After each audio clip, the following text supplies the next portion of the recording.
Time मॅनेजमेंटसाठी वापरलेल्या 2 techniques मधून एक टेक्निक खरंच खूप कामात आली आहे. ती नक्की कोणती हे सांगते पुढे, त्यासाठी व्हिडिओ शेवटपर्यंत नक्की बघा. नमस्कार मंडळी, युट्यूब मॉनिटायझेशन चॅलेंजच्या डे 27 मध्ये तुम्हा सर्वांचं मनापासून स्वागत. तर डे 16च्या ब्लॉग मध्ये सांगितल्याप्रमाणे 2 मेथड्स पैकी टू डू लिस्ट बनवायची मेथड मला इम्प्लिमेंटेशनसाठी खूप सोपी वाटली. मी सकाळी उठल्यावर आज कोणती कामं करायची याची यादी करून घेते, पण त्यात भरमसाठ कामं न लिहिता माझ्या कपॅसिटी प्रमाणे जी मी करू शकते अशी कामं. त्यानंतर त्या कामांचं महत्वाचं प्लस अर्जंट सोबतच महत्वाचं पण अर्जंट नाही अशा कामांमध्ये विभागणी करून घेते आणि त्यानुसार कधी कोणती कामं करायची याचं नियोजन करून घेते. त्यामुळे महत्वाची कामं कोणती, कोणत्या कामांना किती वेळ द्यायला पाहिजे हे लक्षात यायला लागलं आणि टाइम चांगल्या प्रकारे मॅनेज करता आला.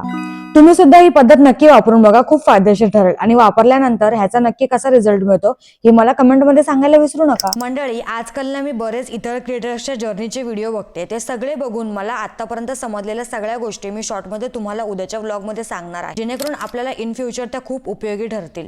त्यामुळे उद्याचा व्लॉग अजिबात मिस करू नका आणि चॅनलला सबस्क्राईब नसेल केलं ना आता लगेच करून टाका, कारण की इथून पुढचे सगळेच व्लॉग खूप इंटरेस्टिंग असणार आहेत. व्हिडिओमध्ये सांगितलेली माहिती जर तुम्हाला हेल्पफुल वाटली असेल ना तर लाईक नक्की करा. पुन्हा भेटूयात नेक्स्ट व्लॉग मध्ये उद्या सकाळी 11 वाजता.